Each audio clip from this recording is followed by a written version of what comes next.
Welcome to public TV news బులెటిన్ల ముందుగా headlines. Karimnagar police కమిషనరేట్లో పోలీసులకు 2024 యాన్యువల్ స్పోర్ట్స్ మీట్ ప్రారంభం.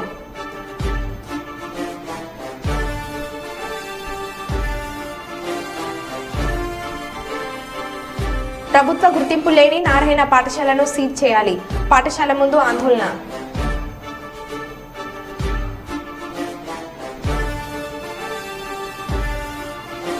పదిసార్లు రాసిన తర్వాత 10వ తరగతి పాస్ అయిన యువకుడు.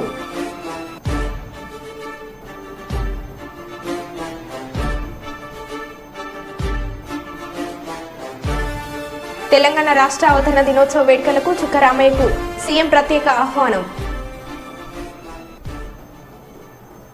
ఇక వివరాల్లోకి వెళ్తే, తాల్భాయి మండలం శ్రీ మేడారం సమ్మక్క సార్లమ్మ పూజలను చేస్తున్న దీక్ష చేపట్టగా వారి శిబిరానికి వెళ్లి దీక్ష విరమించి చేసిన రాష్ట్ర పంచాయతీరాజ్ గ్రామీణాభివృద్ధి స్త్రీ శిశు సంక్షేమ శాఖ మంత్రివర్యులు డాక్టర్ అనసూయ సీతక్క ఈ సందర్భంగా మాట్లాడుతూ వరంగల్లో జైలుకు ఎదురుగా మేడారం సమ్మక్క సార్లమ్మ ధార్మిక భవన్ ను వేద పాఠశాల నిర్వహణకు ఇస్తున్నారని, సమ్మక్క సార్లమ్మ పూజారులు దీక్ష చేపట్టారని, వీరికి ఎన్నికల కోడ్ ముఖ్యంగానే అక్కడ ఉన్న 1000 గజాల స్థలం సమ్మక్క సార్లమ్మ పూజారులకు అప్పగించే బాధ్యత నాది అని 2 రోజుల్లో ముఖ్యమంత్రి రేవంత్ రెడ్డిని కలుస్తా శాశ్వత పరిష్కారం చేస్తానని మంత్రివర్యులు సీతక్క పూజారులకు హామీ ఇచ్చారు.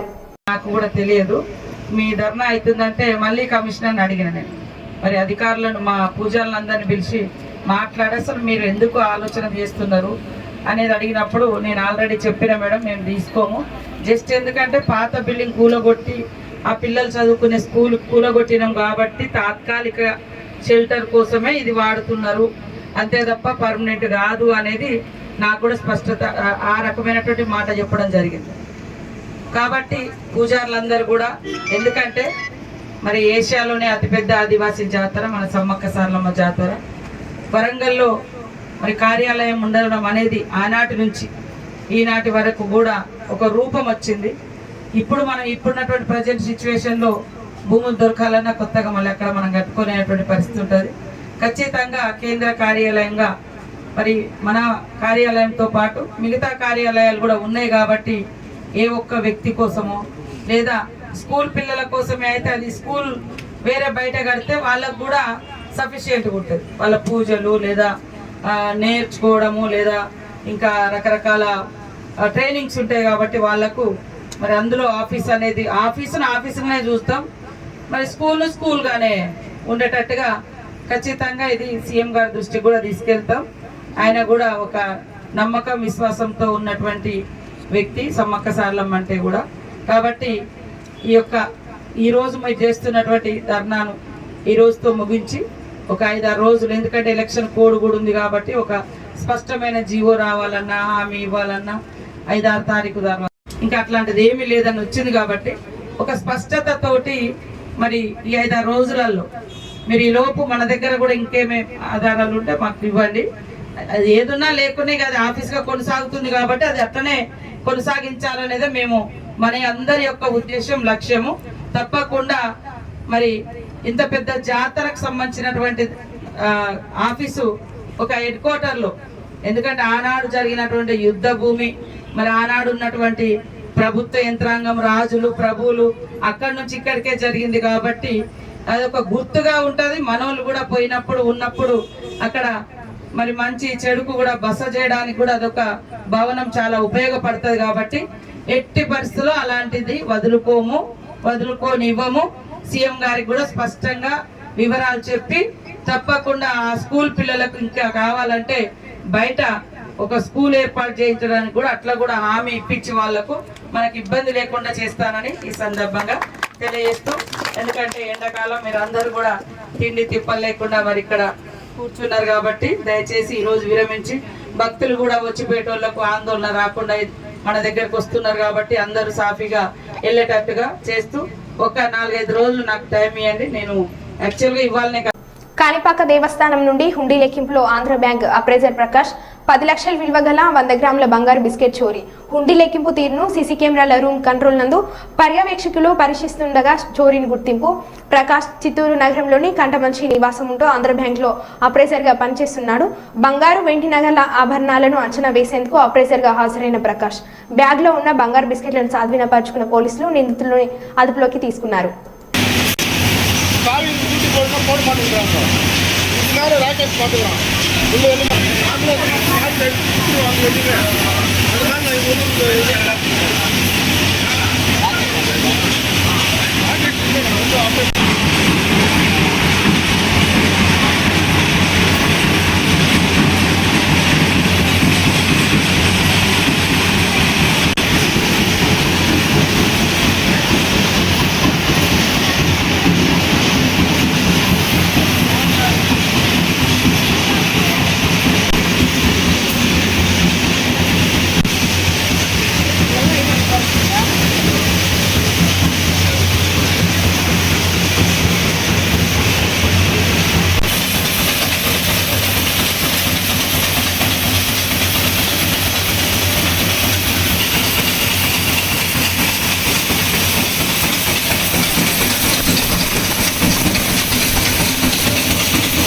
హైదరాబాద్ కొంపెల్లిలో సంత్ సేవాలాల్ మహారాజ్ను దర్శించుకున్న రాష్ట్ర పంచాయతీరాజ్ గ్రామీణ అభివృద్ధి స్త్రీ శిశు సంక్షేమ శాఖ మంత్రి వర్యులు డాక్టర్ ధనసూరి అనసూయ సీతక్క ఈ సందర్భంగా మాట్లాడుతూ ఎన్నో అవరోధాలను అధిగమిస్తూ సేవాలాల్ మహారాజ్ సంఘ సంస్కర్తగా పనిచేశారని అన్నారు.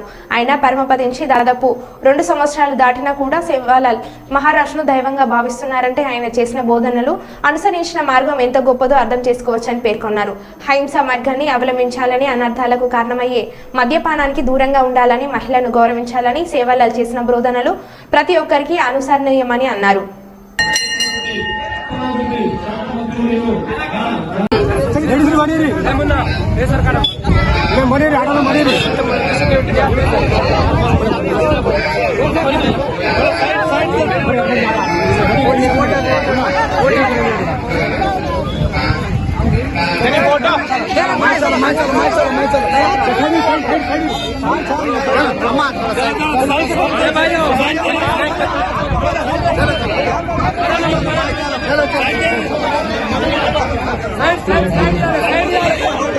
సినీ నటి నివేద పేత్రాజ్ అంటే సినీ ఇండస్ట్రీలో పరిచయం అక్కర్లేదు. అయితే ఆమె తాజాగా పోలీసులతో వాగ్వాదానికి దిగిన వీడియో సోషల్ మీడియాలో వైరల్ అవుతుంది. ఆమె వెళ్తున్న కారును పోలీసులు ఆపి తనిఖీలు చేశారు.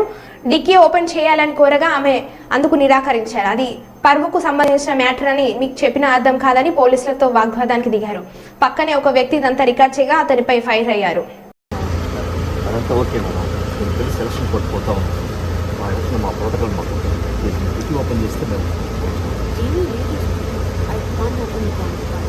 మేడం ప్లీజ్ కొంచెం అర్థం చేసుకోండి. మీరు కూడా తెలుసుకోవాలి. ఓపెన్ చెప్పండి. ప్లీజ్ ఓపెన్ చేయండి. డిక్కీ ఓపెన్ చేయమంటే అటు ఇటు చూస్తాను మేడం. ప్లీజ్ డిక్కీ ఓపెన్ చేయండి. ప్లీజ్ అర్థం చేసుకోండి. ఇది పరువుకి సంబంధించిన విషయం. చెప్పినా మీకు అర్థం కాదు. I can't open the trunk sir. Madam please dicky open చేస్తే మా పని మేము చేసుకుంటాం. Why are you recording? Why are you recording? Palakurthi మండలం గోపాలపురం గ్రామంలో టారో టెక్సోమో మోటార్స్ పై రైతులకు అవగాహన కార్యక్రమం ఏర్పాటు చేయడం జరిగింది. ఈ కార్యక్రమానికి కంపెనీ డీలర్స్ బక్కర రవి విచ్చేసి మాట్లాడుతూ భారతదేశంలోనే అతిపెద్ద కంపెనీ అయిన టారో టెక్సోమో మోటార్స్ యాజమాన్యం నిర్ణయం ప్రకారం రైతులకు ఎలాంటి ఇబ్బందులు లేకుండా చూస్తామన్నారు. మోటార్స్ కు 2 సంవత్సరాల వ్యారంటీతో పాటు మోటార్స్ కు ఏమైనా టెక్నికల్ సమస్యలు ఉంటే 48 గంటల్లో సర్వీస్ అందుబాటులో ఉంటుందని, రైతులకు ఎల్లప్పుడూ 15 సంవత్సరాల మోటార్ విడిభాగాలు అందుబాటులో ఉంటాయని అన్నారు. టెక్స్మో చెప్తాను. టీఎక్స్ టెక్స్ అంటే టెక్స్టైల్స్. టెక్స్టైల్ నుంచి మూడు పదాలు. M1 అంటే మోటార్. ఈ మోటార్ 5 కలిపి టెక్స్మో ఇండస్ట్రీస్ అనేది మనకు వచ్చింది. టీఎక్స్ అంటే టెక్స్టైల్స్ ఉంది కదా, అక్కడ ఆ టెక్స్ అనే పదాన్ని తీసుకొని M1 అంటే మోటార్, ఈ రెండు తీసుకొని టెక్స్మో మోటార్ అనేది స్టార్ట్ అయింది. మరి ఏం సార్ టెక్స్మో అంతా మీరు టారో పంప్స్ ఇక్కడ పెట్టారని అనొచ్చు. టెక్స్మో ఇండస్ట్రీలో ఒక ఇండస్ట్రీ ఉంటుంది. ఆ ఇండస్ట్రీలో టారో పంప్స్ అనేది బ్రాండ్. ఆ బ్రాండ్ నేమ్ ఏమంటే టారో పంప్స్. మీకు కన్ఫ్యూజ్ అవుతారు.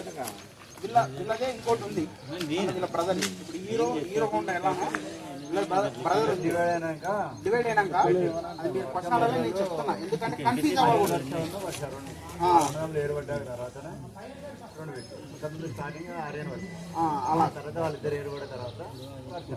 ఇది ఏంటంటే మన 1956 నుంచి మీరు ఏదైనా ఇప్పుడు అమౌంట్ కట్టాం మా సార్కి టెక్స్మో ఇండస్ట్రీస్కి వెళ్తాయి. ఈ టెక్స్మో ఇండస్ట్రీస్కి వెళ్తాయి. మెయిన్గా మా కంపెనీలో 5 బెనిఫిట్స్ వస్తుంది రైతులు. అసలు మా మోటార్ ఎందుకు కొనాలంటే మీరు ఒకసారి చూస్తే సార్, హన్మకొండ జిల్లా తెలంగాణ రాజముద్రలో కాకతీయ కళాతోరణం చార్మినార్ తీసివేయడాన్ని వ్యతిరేకిస్తూ కాళోజీ సర్కిల్ వద్ద ఉన్న కాళోజీ విగ్రహానికి పూలమాలలు వేసి మానవహారం నిర్వహిస్తున్న బీఆర్ఎస్ పార్టీ మాజీ చీఫ్ దాస్యం వినయ్ భాస్కర్. బీఆర్ఎస్ పార్టీ నాయకులు కాంగ్రెస్ పాలనకు వ్యతిరేకంగా నినాదాలు చేస్తూ రోడ్డుపై బైఠాయించారు. లోగో మార్పును కాంగ్రెస్ ప్రభుత్వం వెంటనే విరమించుకోవాలి. 1000 ఏళ్ల సాంస్కృతిక వైభవానికి సాక్ష్యమే ఈ కాకతీయ కళాతోరణమని రోడ్డుపై ఆందోళనలు చేస్తూ ప్లకార్లు చేతపట్టి నినాదాలు చేశారు.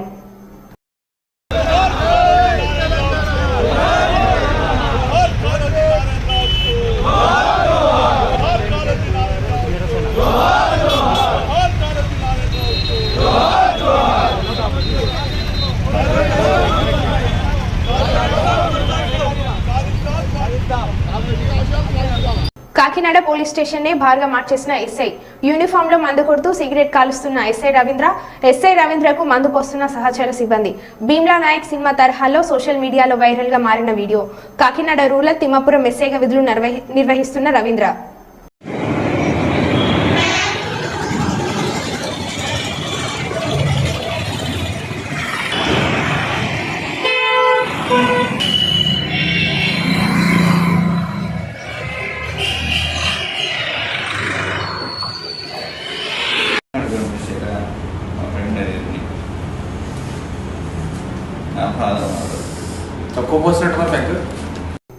స్పోర్ట్స్ మీట్ ను Karimnagar police commissioner Abhishek Mohanty IPS ప్రారంభించారు. ఆ తర్వాత జట్ల వారీగా స్పోర్ట్స్ పరేడ్ నిర్వహించారు. తదనంతరం స్పోర్ట్స్ మీట్ లైట్ వెలిగించారు. ఈ సందర్భంగా పోలీస్ కమిషనర్ మాట్లాడుతూ 2 రోజుల పాటు ఈ మీట్ జరగనుందని తెలిపారు. డివిజన్ల వారీగా హెడ్ క్వార్టర్స్ మరియు స్పెషల్ వింగ్ మొత్తం 5 టీములుగా పాల్గొనున్నారని తెలిపారు. మొత్తం విధుల్లో ఉండే పోలీసులకు ఇటువంటి ఆటల వల్ల మానసిక ఉల్లాసమే కాకుండా శారీరక దృఢత్వంతో పాటు ఆత్మవిశ్వాసము పెంపొందుతుందని అన్నారు.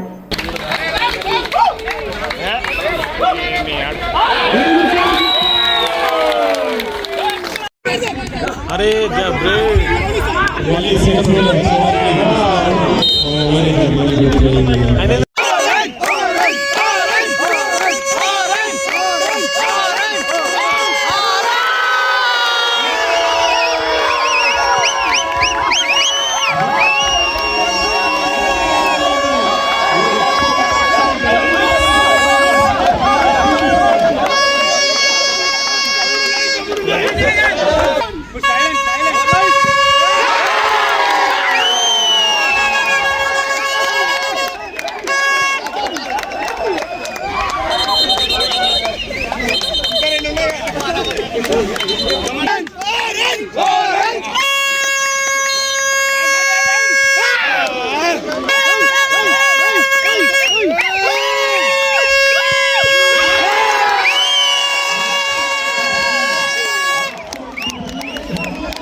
ఏఐఎస్ఎఫ్ పీడీఎస్యూ ఆధ్వర్యంలో కర్నూలు నగరంలో జోహరాపురం రోడ్డుకు ఉన్న నారాయణ బిల్డింగ్ ముందు ధర్నా నిర్వహించడం జరిగింది. ఈ సందర్భంగా పీడీఎస్యూ రాష్ట్ర ప్రధాన కార్యదర్శి కె భాస్కర్, ఏఐఎస్ఎఫ్ జిల్లా అధ్యక్షులు డి సోమన్న, ఏఐఎస్ఏ రాష్ట్ర కార్యదర్శి నాగరాజ్ మాట్లాడుతూ ప్రభుత్వ గుర్తింపు లేకుండా బిల్డింగ్ నిర్మాణం పూర్తి కాకుండా అడ్మిషన్ చేస్తున్న నారాయణ పాఠశాలను తక్షణమే సీజ్ చేయాలని పీడీఎస్యూ రాష్ట్ర ప్రధాన కార్యదర్శి కె భాస్కర్, ఏఐఎస్ఎఫ్ జిల్లా అధ్యక్షులు డి సోమన్న, ఏఐఎస్ఏ రాష్ట్ర కార్యదర్శి ఏ నాగరాజ్ డిమాండ్ చేశారు. కర్నూలు నగర కేంద్రంలో జోలాపురం రోడ్డులో అక్రమంగా అడ్మిషన్ చేస్తూ ప్రభుత్వ గుర్తింపు లేకుండా అదేవిధంగా బిల్డింగ్ నిర్మాణం సగంలో ఉంటూ ఈరోజు విద్యార్థి తల్లిదండ్రులను మోసం చేస్తూ రంగురంగుల కరపత్రంతో బిల్డింగ్ వేసుకుంటూ ఈరోజు సుమారుగా 100కు పైగా అడ్మిషన్ చేసుకుంటూ ఈరోజు విద్యార్థి తల్లిదండ్రులని మోసం చేస్తున్నటువంటి పరిస్థితి కర్నూలు నగరంలో నారాయణ పాఠశాల యజమాన్యానికి ఉంది. ముఖ్యంగా మేము ఒకటే చెప్తా ఉన్నాం, బిల్డింగ్ పూర్తి కాకుండా ప్రభుత్వ గుర్తింపు లేకుండా అక్రమంగా ఈరోజు అడ్మిషన్ చేసుకోవడానికి ఏ విద్యాశాఖ అధికారి కూడా మీకు పర్మిషన్ లేదు. కానీ వేరే పర్మిషన్ గుర్తింపు చూపించుకొని ఈరోజు అడ్మిషన్ చేసుకోవడం చాలా దుర్మార్గం. దీన్ని వామపక్ష విద్యార్థి సంఘాలుగా తీవ్రంగా ఖండిస్తున్నాం. విద్యాశాఖ అధికారులు వెంటనే స్పందించి ఈ యొక్క బిల్డింగ్ని సీజ్ చేసి ఇక్కడ ఉన్నటువంటి యజమాన్యం పైన చర్యలు తీసుకోవాలని ఈ సందర్భంగా డిమాండ్ చేస్తున్నాం. లేని పక్షంలో పెద్ద ఎత్తున ఆందోళన కార్యక్రమాలు చేయడానికి కూడా విద్యార్థి సంఘాలుగా సిద్ధంగా ఉంటామని ఈ సందర్భంగా హెచ్చరిస్తా ఉన్నాం. మహబూబాబాద్ జిల్లా సిరోలు మండలం చింతపల్లి గ్రామంలో తాగునీటి కోసం నిరసన తెలిపారు. మిషన్ భగీరథ నీరు కలుషితం అవుతుందని ఆరోపించారు. ఇంతకు మునుపు ఉపయోగించిన మంచినీటి బావి నుంచే గ్రామానికి నీరు సరఫరా చేయాలని డిమాండ్ చేశారు. బావి లేదని కాదు, బావి ఉన్నది. ఆ బావి నీటికి చేయరాదు.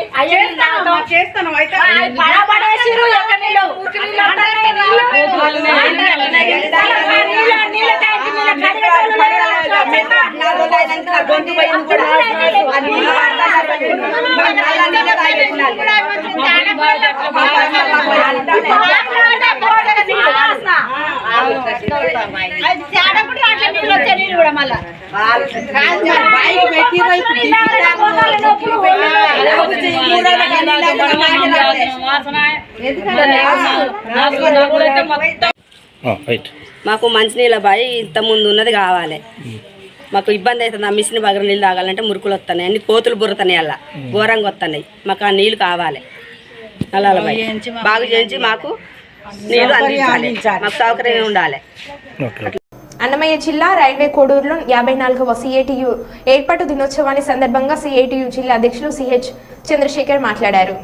కార్మికుల ఐక్యత, కార్మికుల ఐక్యత, సిఐటియు సిఐటియు జిందాబాద్ జిందాబాద్, జిందాబాద్ జిందాబాద్. ఈరోజు centre of Indian trade unions ఏర్పాటు 54 సంవత్సరాలు అయింది. స్వాతంత్ర ఉద్యమ పోరాట స్ఫూర్తితో ఈ దేశంలో ఉన్నటువంటి బడాబుర్జు నాయకత్వంలో ఉన్నటువంటి ప్రభుత్వాల్లో ఈ ప్రభుత్వాల కార్మికులకు, ప్రజలకు, కర్షకులకు న్యాయం జరగకపోతే 1968 ఆ ప్రాంతంలో దేశవ్యాప్తంగా ప్రజలందరూ కార్మికులు సమ్మె చేస్తే సమ్మెలకు సపోర్ట్ చేయనటువంటి ఒక కార్మిక సంఘాన్ని నుంచి ఎర్రజెండా నుంచి మరో ఎర్రజెండా పోరాట సంఘం ఐక్యత పోరాట నినాదంతో పశ్చిమ బెంగాల్లో 1970లో మే 27, 28, 29, 30, 31 తేదీలలో మహాసభలు జరిగి 5 లక్షల మందితో పెద్ద ఎత్తున కార్మిక సంఘం ఏర్పడింది. ఆ సంఘం ఈరోజు 1 కోటి మందికి పైగా ఈరోజు సంఘం ఏర్పడింది. ఆ సంఘం పోరాట ఫలితంగానే బెంగాల్, కేరళ, త్రిపురలో కార్మిక వర్గం నాయకత్వాన అధికారంలోకి వచ్చే విధంగా జరిగింది. ఆ విధంగా ఈరోజు ఆ యొక్క వారసత్వాన్ని నిలబెట్టేదానికోసం, సిఐటి లక్ష్యాలను అమలు చేసేదానికోసం స్వాతంత్రం, ఈ దేశం నిజమైన స్వాతంత్రం, నిజమైన ప్రజాస్వామ్యం, ఈ దేశంలో కార్మిక రాజ్యం సోషలిజాన్ని సాధించడం కోసం ప్రయత్నం చేస్తుంది. ఈ దేశంలో కేంద్ర రాష్ట్ర ప్రభుత్వాలు ఈరోజు మతం ఉపయోగించి, డబ్బు, మందు ఉపయోగించి అధికారం నిలబెడుతూ ఉన్నాయి. భూసాల పెట్టుబడులు ప్రయోజనాలు కాబడుతున్నాయి. కార్మిక వ్యతిరేక చట్టాలు అమలు చేస్తున్నాయి. రైతు వ్యతిరేక చట్టాలు అమలు చేస్తున్నాయి. ప్రజా వ్యతిరేక విధానాలు అమలు చేస్తున్నాయి. వాటికి వ్యతిరేకంగా నికరంగా పోరాడేది సేటు మాత్రమే అని చెప్పని మిగతా ఏ సంఘాలు కలిసి చూస్తే ఆ సంఘాలు కలుపుకొని పోరాటం చేస్తున్నాం. ఆ విధంగా ఈ సంఘం పనిచేస్తుంది. కాబట్టి ఈరోజు 54వ వార్షికోత్సవాన్ని జయప్రదండి అన్నమయ్య జిల్లా రైల్వే కోటలో జెండా ఆవిష్కరణ జరిగింది. ప్రముఖ విద్యావేత్త మాజీ ఎమ్మెల్సీ చుక్కరామయ్యను హైదరాబాద్లోని తన నివాసానికి స్వయంగా వెళ్లి ఆరోగ్య పరిస్థితిని అడిగి తెలుసుకొని ముఖ్యంగా తెలంగాణ రాష్ట్ర అవతరణ దినోత్సవ వేడుకలకు రావాల్సిందిగా ప్రత్యేకంగా ఆహ్వానించిన సీఎం రేవంత్ రెడ్డి.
తెలుగుదేశం రాష్ట్ర ప్రధాన కార్యదర్శి సోమిశెట్టి వెంకటేశ్వర్లు మాట్లాడుతూ జూన్ 4వ తేదీన జగన్ సైకో పాలనకు చర్మగీతం పాడనున్నాం. అలాగే 9న సీఎంగా చంద్రబాబు నాయుడు పట్టాభిషేకం జరుగును అని అన్నారు.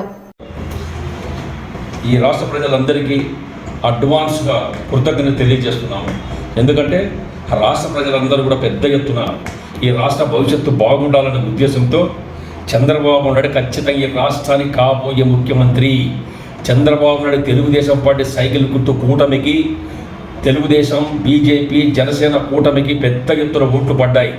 చంద్రబాబు నాయుడు ముఖ్యమంత్రి చేయాలనే ఉద్దేశంతో ప్రజలందరూ కూడా తండోపతండాలుగా ఇతర రాష్ట్రాల నుంచి కూడా వచ్చి పెద్ద ఎత్తున పోలింగ్లో పాల్గొని ప్రతి ఒక్కరు ఓటు వేసి చంద్రబాబు ఉన్నటువంటి వ్యక్తి, ముందు చూపున్న జాగ్రత్త ఉన్నటువంటి వ్యక్తి, ఆంధ్ర రాష్ట్రంలో దివాలా కొట్టినటువంటి జగన్మోహన్ రెడ్డి వల్ల దివాలా కొట్టిన రాష్ట్రాన్ని మళ్ళా ఈ రాష్ట్రాన్ని బాగుపరచాలని ఒక చంద్రబాబుతో తప్ప ఎవరితో కాదు అని చెప్పేసి ప్రతి ఒక్కరు వచ్చి ఓటింగ్లో పాల్గొని సత్తా చూపించే ప్రజానికి అందరికీ కూడా నేను మీకు అందరికీ అడ్వాన్స్ కృతజ్ఞత తెలియజేస్తున్నా. ఈ 4వ తారీఖు చంద్రబాబు నాయుడు విజయం సాధించబోతున్నాడు. తొందరలో 9వ తారీఖు డేట్ నిర్ణయించిన ప్రకారం కాబోయే ముఖ్యమంత్రి ప్రమాణ స్వీకారం చంద్రబాబు చేయబోతున్నాడు. మీకందరికీ అడ్వాన్స్ కృతజ్ఞత ఎందుకు తెలియజేస్తున్నంటే రాష్ట్ర ప్రజలందరూ ఆలోచించి ఈ రాష్ట్రానికి కాబోయే ముఖ్యమంత్రి చంద్రబాబు నాయుడు ఎవరు కాదు, ఈ రాష్ట్రం దరిద్రం మళ్ళీ జగన్మోహన్ రెడ్డి వ్యక్తి దరిద్రాన్ని పోగొట్టుకోవాలన్నా, చరిత్రాన్ని పోగొట్టుకోవాలన్నా ఈ రాష్ట్ర ప్రజలందరూ ఏకకంఠంగా వచ్చి చంద్రబాబు నాయుడు గెలిపించడానికి సిద్ధంగా ప్రతి ఒక్కరు వచ్చి ఓటు వేసి పాల్గొన్నందుకు చాలా సంతోషం. ప్రజలందరూ ఆలోచించారు. రాష్ట్ర భవిష్యత్తు బాగుండాలి, మా యొక్క పిల్లల భవిష్యత్తు బాగుండాలి, రాష్ట్ర అభివృద్ధి బాగుండాలి, రాష్ట్రంలో ఖజానా నింపాలి. రాష్ట్రంలో ఎప్పుడు ఇంత అవమానం చేసి ప్రజలను అవమానపరిచేటువంటి ప్రజల సొమ్ము దోచుకున్నటువంటి జగన్మోహన్ రెడ్డికి బుద్ధి చెప్పే సమయం ఆసనమైంది. కాబట్టి 4వ తారీఖే ప్రజలందరూ కూడా రిజల్ట్ చూపిస్తారు, సత్తా తెలుస్తుంది. చంద్రబాబు నాయుడు ముఖ్యమంత్రి గ్యారంటీ. జగన్మోహన్ రెడ్డి మళ్ళా జైలుకు పోవడం సత్యం. జగన్మోహన్ రెడ్డి కేసులు ఎన్ని ఆ భగవంతునికి తెలియాలా. అన్ని స్కాములే. ఇలా ప్రతి ఒక్కరి విజ్ఞప్తి చేస్తున్నా ప్రజలందరూ కూడా కన్నువిప్పుగా తెలుసుకొని ఈ దుర్మార్గ ముఖ్యమంత్రి జగన్మోహన్ రెడ్డి ఇంటికి సాగనంపేందుకు సిద్ధంగా ఉన్నందుకు ప్రతి ఒక్కరికి మేము మళ్ళా ఇంకొకసారి అడ్వాన్స్ కృతజ్ఞత తెలియజేస్తున్నా. యావత్ భారతదేశంలో ఉన్నటువంటి ప్రజానీకానికి కూడా ఎక్కడెక్కడ తెలుగు ప్రజలు ఉన్నారో ఇతర రాష్ట్రాల నుంచి కాదు ఇతర దేశాల నుంచి కూడా స్పెషల్ ఫ్లైట్ వచ్చి ఓటు వేశారంటే రాష్ట్రంలో చంద్రబాబు నాయుడు నమ్మకం ఉంది కాబట్టి ప్రజలందరూ ఓటు వేశారు. అందుకే చంద్రబాబు నాయుడు నీతివంతి వ్యక్తి, అటువంటి మహానాయకుడు ఈ రాష్ట్ర ముఖ్యమంత్రి కాబోతున్నటువంటి రాష్ట్ర ముఖ్యమంత్రి చంద్రబాబు నాయుడు కూడా నేను అడ్వాన్స్ కంగ్రాచులేషన్ తెలియజేస్తూ ప్రజలందరికీ మరొకసారి కృతజ్ఞత తెలియజేస్తూ అందరికీ నమస్కరిస్తున్నాను. జై తెలుగుదేశం, జై ఎన్టీఆర్, జై లోకేష్, జై చంద్రబాబు నాయుడు, జై తెలుగుదేశం. తమిళనాడులోని కన్యాకుమారిలో ప్రధాని మోడీ ధ్యానం కొనసాగుతుంది. స్వామి వివేకానంద ధ్యానం చేసిన వివేకానంద రాక్ మెమోరియల్లో మోడీ మెడిటేషన్ కొనసాగిస్తున్నారు. నిన్న సాయంత్రం ధ్యాన ముద్రలోకి వెళ్లిన ఆయన రేపు మధ్యాహ్నం వరకు అంటే 45 గంటల పాటు ధ్యానంలో ఉండనున్నారు.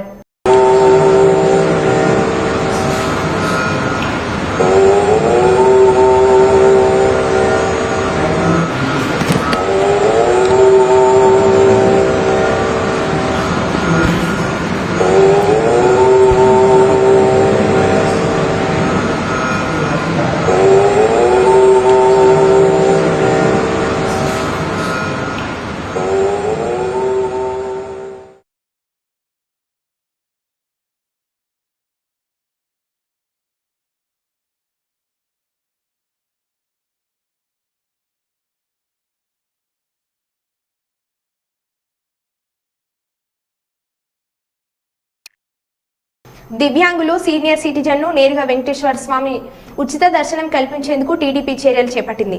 సోమవారం నుంచి శనివారం వరకు ప్రతిరోజు మధ్యాహ్నం 3 గంటల నుంచి స్వామివారిని దర్శించుకునేందుకు అనుమతించింది. అయితే వృద్ధులు, దివ్యాంగుల స్లాట్ సమయంలో మిగతా ఇతర క్యూలు నిలిపివేస్తారని, వారు కేవలం 30 నిమిషాల్లోనే స్వామివారిని దర్శించుకుని బయటకు రావచ్చని తెలిపారు.